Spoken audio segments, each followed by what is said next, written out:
already. Thank you. Yeah. Oh, that's good. So आज के ये महिला दिन में मैं बाइबल से दो विशेष स्त्रियों के बारे में बात करना चाहती हूँ. ओके. ये स्त्रियों ने मुझे अपने मसीही जीवन में सच में बहुत मदद किया है. आमीन. और मैं विश्वास करती हूँ कि इनका जीवन की सीख शायद आपको भी मदद करे. जो पहली स्त्री जिसके बारे में मैं बात करना चाहती हूँ वो है मरियम. मरियम के जीवन से अभी बहुत कुछ चीज़ें सीख सकते हैं, पर उनमें से मैंने केवल 3 चीज़ों के बारे में मैं बात करना चाहती हूँ आज. और सबसे पहले सबसे महत्वपूर्ण बात जो मैंने उसके जीवन से सीखी है कि परमेश्वर के नज़र में एक आशीषित, एक धन्य, एक सफल स्त्री कौन होती है. क्योंकि ये सच्चाई से मुझे शैतान के झूठ से छुटकारा मिले अपने जीवन में. क्योंकि ये झूठ शैतान ना पहले से स्त्रियों को बोलते आया है. अगर हम शुरुआत से देखें उत्पत्ति में तो हम देखते हैं अदन बगीचे को. हम देखते हैं कि परमेश्वर ने पूरी सृष्टि की रचना की और अदन बगीचे में उसने हवा और आदम को रखा. और वो बगीचे में परमेश्वर ने हर एक चीज़ जिसके आदम और हवा को ज़रूरत होगी उसका प्रबंध किया था. हम देखते हैं कि वो अदन बगीचा ऐसा जगह था जहाँ पे भरपूरी थी. कोई क्लेश नहीं था, कोई बीमारी नहीं थी, कोई दुख नहीं था. आमीन. वो एक हम कह सकते हैं, अगर हम अपने अभी देखते हैं तो हम कह सकते हैं वो एक भरपूरी की जगह थी. बट फिर भी इस परिपूर्ण स्थान में हम देखते हैं कि शैतान आता है और वो हवा से उसने हवा के दिल में एक झूठ का बीज बोया. अगर हम उत्पत्ति 3:9 में देखते हैं, ये लिखा गया है वो कहता है उससे कि तू ये फल खाएगी ना, तुझे सही और गलत पता चल जाएगा और तू परमेश्वर जैसे बन जाएगी. उसने ये क्या विचार डाला उसके मन में? उसने ये विचार डाला कि जो परमेश्वर ने तुझे दिया है, ये अदन बगीचा, वो काफ़ी नहीं है तेरे लिए. It's not enough. और अगर तू ये फल खा लेगी तो तू परमेश्वर जैसे बन जाएगी. आमीन. आज भी वो हमसे ना यही झूठ बोलते आता है कि तुम जो हो, whatever God has made you and given you is not enough. कि जो तुम्हें मिला है वो काफ़ी नहीं है, और अधिक ज़रूरत है, और अधिक बनना है, और अधिक हमें करना है. आमीन. एटलीस्ट मैंने अपने जीवन में ये दबाव ज़रूर महसूस किया है. आमीन. और हम जानते हैं, पर अगर हम देखें तो हम जानते हैं कि अदन बगीचा एक परिपूर्ण जगह था, राइट. फिर भी शैतान ने वहाँ पे आके हवा के मन में वो कमी की बात दिल में डाली. आमीन. और बोलते ना आज भी वो यही झूठ बोलता है, पर अभी वो झूठ बोलने में बहुत कुशल और चालाक बन गया. हम देखते हैं कि वो मीडिया के द्वारा, हम देखते हैं कि वो समाज के जो आजकल के विचारों के द्वारा हमें आज भी यही बोलता रहता है. और उसके बोलने का उद्देश्य क्या है? कि हम इस दुनिया के दबाव में आ जाए. जो दुनिया की परिभाषा है कि एक सफल स्त्री कौन है, एक धन्य स्त्री कौन है, उसके अनुसार हम ढल जाए. पर हम जानते हैं, यशाया में लिखा है 55:8-9 में कि परमेश्वर के विचार और दुनिया के विचार में ज़मीन आसमान का फ़र्क है. अगर हम लूका 1:28 में देखते हैं तो हम देखते हैं कि स्वर्गदूत मरियम के पास आता है और वो स्वर्गदूत क्या कहता है? You who are highly favoured, महिला के बीच सबसे धन्य तू है. नेक्स्ट एक और वचन कहता है लूका 1:48. उसके पीछे वाला. Blessed are you among women, तू स्त्रियों में धन्य है. अभी ये बात ना मुझे बहुत एक्सेप्ट करने में बहुत मुश्किल हुआ, क्योंकि मैं सोच रही थी इसमें आशीष की बात कौन सी है. हम यहाँ पे मरियम के बारे में बात कर रहे हैं जो एक जवान स्त्री है, कुंवारी है, एक छोटे से गांव की है. और अगर हम आगे वचन में देखते तो हम देखते कोई प्रसिद्ध घराने की भी नहीं थी. और ऊपर से इस स्त्री को जो कुंवारी है, जिसकी शादी नहीं हुई, समाचार मिल रहा है तुझे बच्चा होने वाला. इनफैक्ट अगर वो ज़माने में कोई स्त्री को बच्चे के साथ पाया जाए बिना विवाह किए, उसका पथराव होता था, उसको पथराव करके मारा जाता था. तो मैं सोच रही थी इस बात में आशीष कौन सी है. क्योंकि अगर हम संसार के नज़र में आशीष को देखें तो ये आशीषित हम नहीं कहलाएंगे, हम इंस्टेड संसार तो इसे श्रापित कहेगा। शायद तेरी शादी टूट जाए, शायद तुझे पथराव करके मार दे। Where is the blessedness? But God sees blessedness. परमेश्वर आशीष को दुनिया से अलग देखता है। आमीन। हम अगर परमेश्वर की नज़र में, दृष्टि में, अगर हम उसके योजना के बीच है, अगर उत्साह से हम चल रहे, तो ऐसी स्त्री को वो आशीषित कहता है। आमीन। और जब हम मरियम की तरह परमेश्वर की इच्छा को हाँ बोल देते हैं ना, हम कहते हैं कि हाँ मैं परमेश्वर में तेरी सेविका हूँ और जो तू चाहे वो मेरे जीवन में हो, तब परमेश्वर आपको एक आशीषित स्त्री जैसे देखता है, चाहे दुनिया कुछ भी कहे। आमीन। और ये एक्सेप्ट करना मेरे लिए बहुत मुश्किल रहा, क्योंकि संसार के माध्यम से, लोगों के माध्यम से, मीडिया के माध्यम से बार बार ये बीज तू काफ़ी नहीं है वो कान में विस्पर करते रहता है, छोटे छोटे आवाज़ में बोलते रहता है, ताकि हम अपनी पहचान दुनिया में ढूंढना शुरू कर दें। आमीन। पर सच्चाई ये है कि हम परमेश्वर यीशु में परिपूर्ण है, चाहे दुनिया कुछ भी कहे। अगर मरियम को देखते हैं ना, मुझे बहुत अच्छा लगता है, उसने दुनिया की कोई फिक्र नहीं की, उसने दुनिया की प्रशंसा के पीछे वो नहीं भागी, परंतु उसने परमेश्वर की स्वीकृति को ज़्यादा महत्व दिया। So today, who are we wanting praise from? It's an important question today. क्या मैं दुनिया से प्रशंसा चाहती हूँ, क्या मैं परमेश्वर से प्रशंसा चाहती हूँ? हम दोनों नाव में पैर नहीं रख सकते। कभी कभी मैं ऐसा सोच रही थी कि मैं दोनों कर दूंगी, एक दोनों नाव में पार डालूंगी। पर ये तो हम एक जो परमेश्वर के नज़र में आशीषित होना चाहता है, ये एक ऐसी स्त्री है जो जानती है कि दुनिया चाहे कुछ भी बोले, अगर मैं उसके वचनों में, उसके योजना में चल रही तो मैं आशीषित हुई। आमीन। ये बात से मैंने बहुत संघर्ष किया है, पर आज जब भी शैतान मेरे दिल में ये ख्यालात को लेके आता है कि सृष्टि तुझे अधिक करने की ज़रूरत है, तुझे और करना है, तब अभी जब मैंने शैतान के सच्चाई को, झूठ को पकड़ लिया है, मैं जानती हूँ कि वो चाहता है कि मैं एक सांसारिक स्त्री जैसे बन जाऊँ। तो मैं आज कहती हूँ, मैं परमेश्वर की इच्छा पे चल रही तो मैं उसके नज़र में आशीषित हुई, and that is all that matters. आमीन। अगर आज आपको भी मेरे जैसे ये दबाव महसूस होता है, तो शायद एक ही चीज़ पर रखने की ज़रूरत है, क्या मैं परमेश्वर की इच्छा पे चल रही हूँ कि नहीं। आमीन। जो दूसरी बात जो मैंने मरियम के जीवन से सीखी है, ये भी मेरे लिए बहुत महत्वपूर्ण रहा है कि परमेश्वर की योजना हर एक स्त्री के लिए अलग है और हमें तुलना में नहीं पड़ना चाहिए।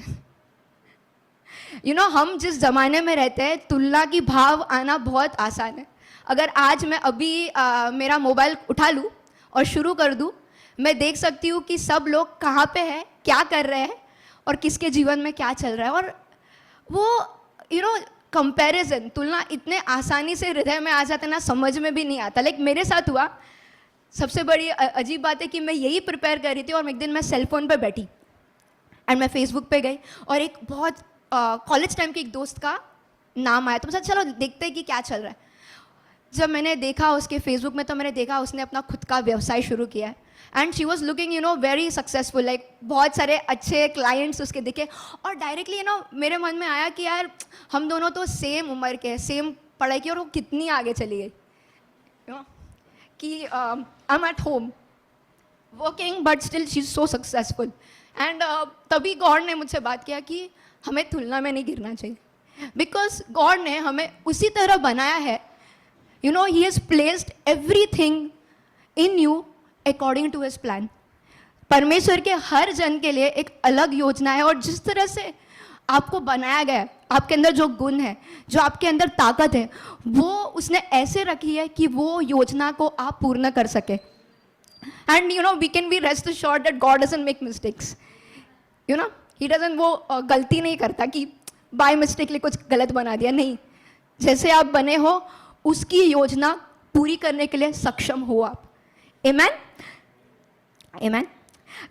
कभी कोई होता है ना, मतलब पता नहीं कितने लोगों के साथ, मेरे साथ होता है कि कभी लगता है यार ये स्त्री कितनी गुणी है, कितना परमेश्वर उसका इस्तेमाल कर रहा है, परमेश्वर कितने महान रीति से उसका इस्तेमाल कर रहा है, और मैं यहाँ पे हूँ। पर ये भी शैतान का एक हथियार है। तो नेक्स्ट टाइम जब आपके दिल में ये तुलना जो मेरे अंदर आती है, अगर आए तो आप याद रखें, परमेश्वर ने मुझे परफेक्ट बनाया। और एक और बात शेयर करना चाहूँगी, परमेश्वर ने ना वही समय मुझसे बात की कि यही कहानी में आगे एलीशिबा के बारे में भी लिखा हुआ है, और एलीशिबा को अगर हम देखते हैं तो वो एक बुजुर्ग स्त्री थी जो परमेश्वर के दृष्टि में निर्दोष थी। और हम देखते हैं कि वो एक याजक की पत्नी थी। तो मेरे को जस्ट परमेश्वर ने बोला, अगर सोच मरियम और एलीशिबा साथ में मिलते और एलीशिबा बोलती, मरियम को मसीह को पैदा करने का सौभाग्य क्यों मिला, मैं तो उससे बड़ी हूँ, मैं तो याजक की पत्नी हूँ और ऊपर से मैं परमेश्वर के नज़रों में निर्दोष हूँ, अगर वो तुलना में गिरती तो मुझे इतनी सिली बात लगी। और परमेश्वर कहता तू भी वही कर रही है। परमेश्वर जो ना योजना तेरे दूसरों के स्त्री के जीवन में किए उसके लिए उसको सही बनाया है, और तुझे जो योजना आपके लिए दी गई आपको सही बनाया। Amen. Let's not fall into comparison with anybody. Amen. जो तीसरी बात मैंने मरियम के जीवन से सीखी है वो है कि एक मरियम को ना एक एलीशिबा की ज़रूरत होती है जीवन में। अगर हम मैंने जैसे एलीशिबा के मैं आपको ऑलरेडी बताया, अगर आपको उसके में पढ़ना है तो वो लूका 1:6-7 में लिखा गया है।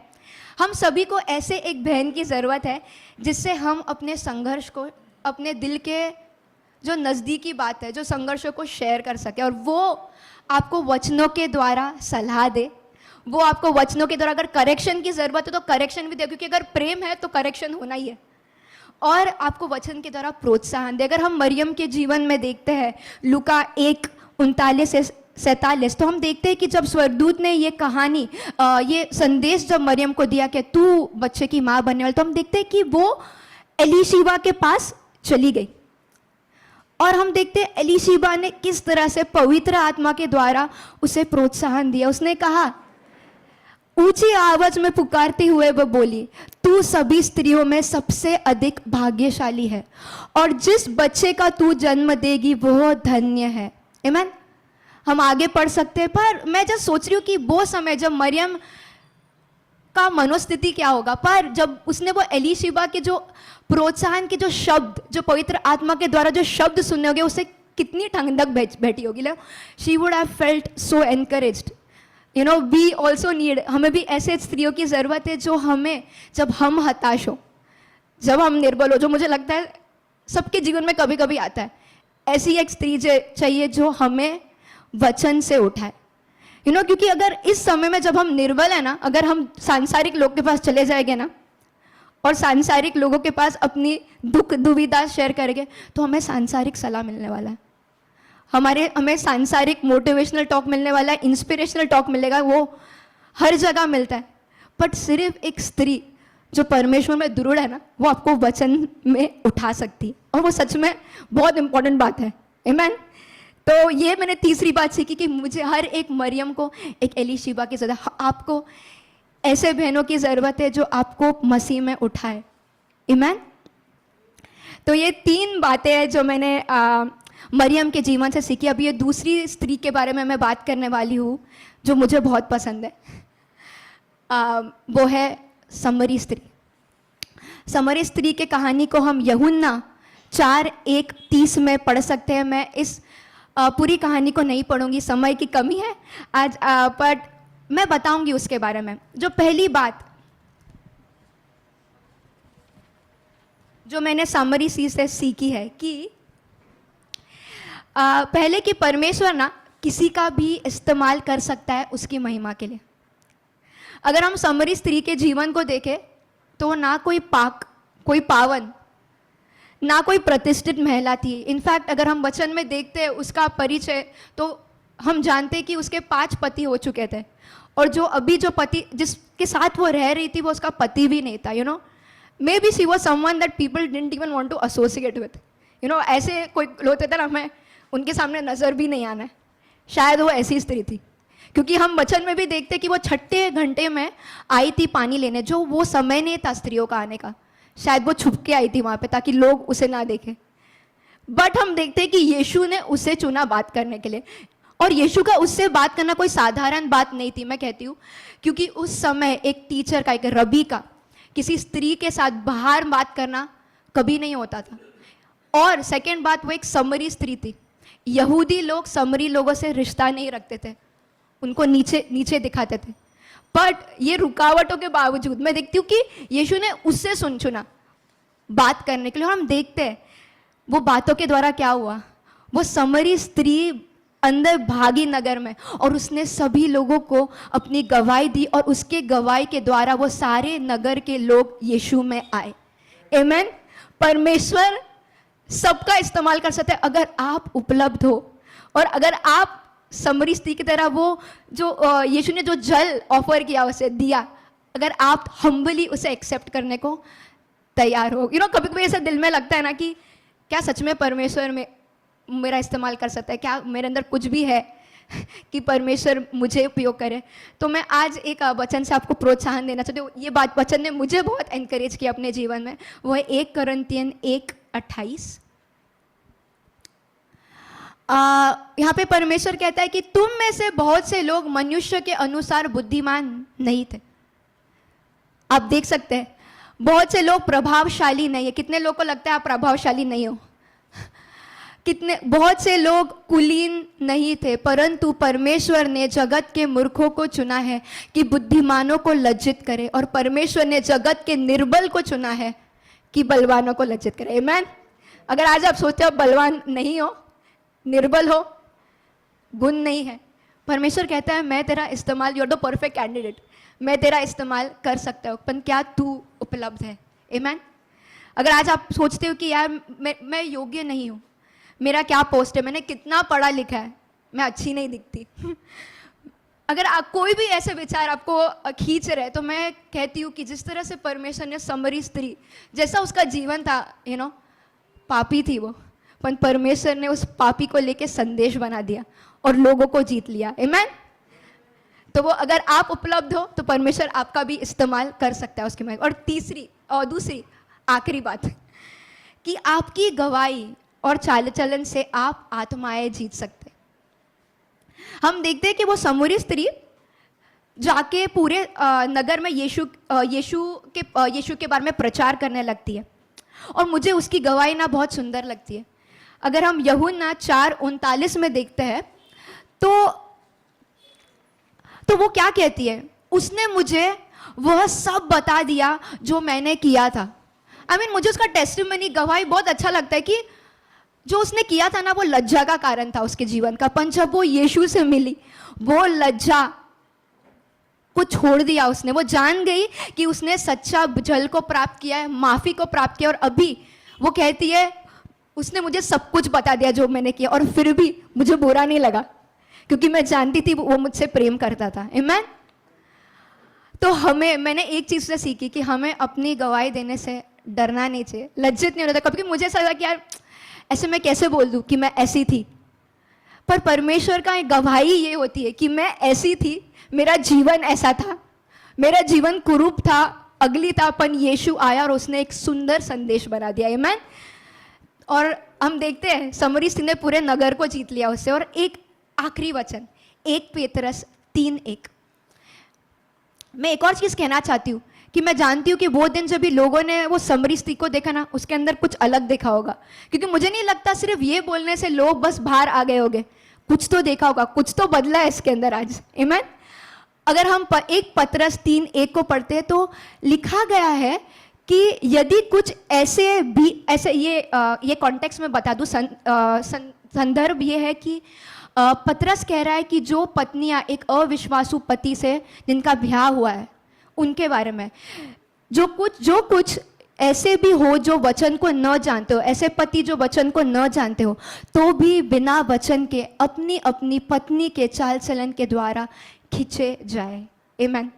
और मैंने आखिरी में लिखा है क्योंकि ये वचन ना, ये केवल मेरे लिए लिखावट नहीं है, ये मैंने अपने परिवार में ये वचन को पूरा होते हुए देखा है। जो लोग नहीं जानते, मैं एक मारवाड़ी परिवार से हूँ, मेरे डैड ऑफकोर्स मारवाड़ी है, पर आज की तारीख में और पिछले 45 साल से वो यीशु की सेवा करते, वो यीशु के पीछे चलते। और ये बात क्यों हो पाई? क्योंकि मेरे पिता ने, जो वचन को नहीं जानते थे, जो बाइबल को नहीं जानते थे, उन्होंने मेरी माता के चाल चलन में यीशु के प्रेम को देखा है। ये उनका बोलना है, ये मैंने लिटरली जो उनने कहा है लिख दिया है यहाँ पे। कुछ लोग शायद बाइबल खुद कभी खोलने के लिए रेडी जल्दी नहीं होंगे। ऐसे लोगों के लिए हम ही बाइबल है, हम ही बाइबल की ज्योति है ऐसे लोगों के लिए। और जब यीशु को वो हमारी चाल चलन में देखते हैं तो बदलाव तो आना ही है। आमीन। आपका जीवन, आपका चाल चलन आपके शब्दों से ज़्यादा प्रभावशाली है। सिर्फ शब्द नहीं, जो जीवन में जो बदलाव जब लोग देखते हैं ना, तभी वो प्रभाव डालता है उन पे। ये वचन कहता है और मेरा जीवन भी यही कहता है। आमीन। मेरी मॉम कहती है कि मेरी मॉम ये कहती है कि मैंने कभी मेरे डैड को ये नहीं बताया कि तुम क्या गलत कर रहे हो, कि ये जो रास्ता तुम जा रहे हो ना वो तुम गलत कर रहे हो। ये सब रास्ता नहीं, ये सब नहीं बोला, पर मैंने केवल ये बोला कि मेरा विश्वास क्या है। मैंने यीशु को उनके साथ शेयर किया और उन्हें सिर्फ हर दिन अपनी छोटी छोटी गवाही देती गई। वो कहती है कि यार कोई गवाही छोटी नहीं होती। वो छोटी छोटी गवाही ने मेरे डैड के दिल के विश्वास को बढ़ाया।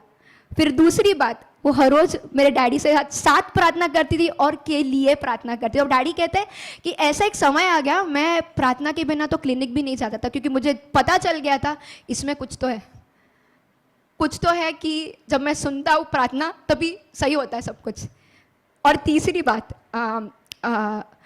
मेरे डैडी ने मेरे मॉम के अंदर यीशु को देखा। यीशु क्या है, कौन है, उसके जीवन के द्वारा देखा है। आमीन। तो मैं आपको एनकरेज आज करना चाहती हूँ कि आपकी गवाही चाहे कितनी भी छोटी हो और आपका चाल चलन आत्माओं को जीत सकता है। आमीन। आमीन।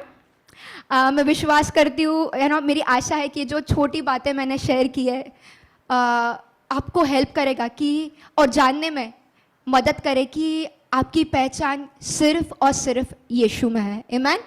एक संक्षेप में मैं पूरे चीज़ का रिकैप करना चाहती हूँ कि अगर आज आपको लगता है कि मैं कुछ नहीं हूँ, मतलब मेरे जीवन में कोई आशीष नहीं है, असफल हूँ, तो आप एक बात जानिए, जब वो शैतान ना आपको कहता है कि यू आर नॉट इनफ, तो आप वो शैतान से कि अगर मैं परमेश्वर की इच्छा के अनुसार चल रही तो मैं एक आशीषित स्त्री हूँ।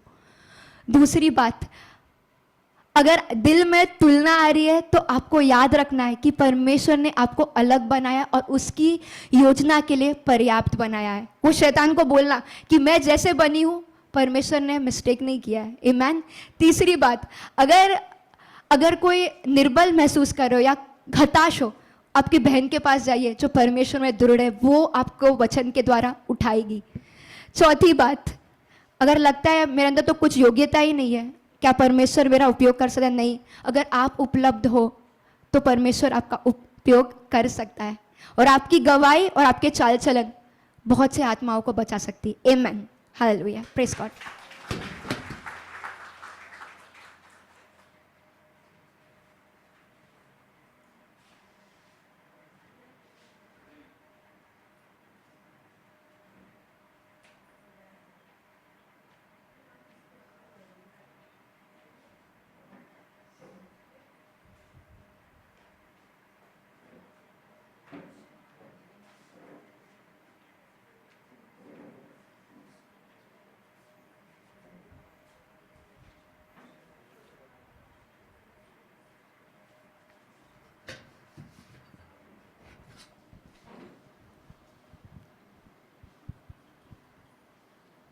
आप सभी को जागतिक महिला दिवस की बहुत बहुत मुबारक हो।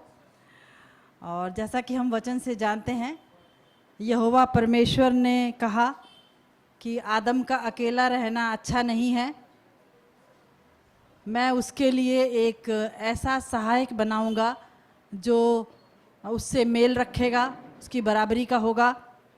और तब यहोवा ने आदम को भारी नींद में डाल दिया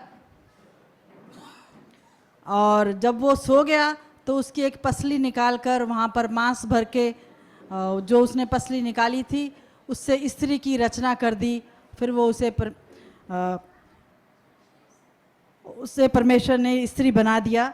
और आइए हम आज कुछ ऐसी महिलाओं के चरित्र को देखेंगे जिनका जिक्र जो है हम बाइबल में देख सकते हैं, पवित्र शास्त्र में देख सकते हैं और जिनके जीवन से हम बहुत प्रेरणा ले सकते हैं। जब पवित्र शास्त्र लिखा गया और परमेश्वर की आत्मा से प्रेरित होकर के बहुत सी स्त्रियों के चरित्र का वर्णन किया गया है, और उनमें से कुछ महिलाओं के चरित्र को आज हम देखेंगे और हम प्रेरणा पाएंगे। आइए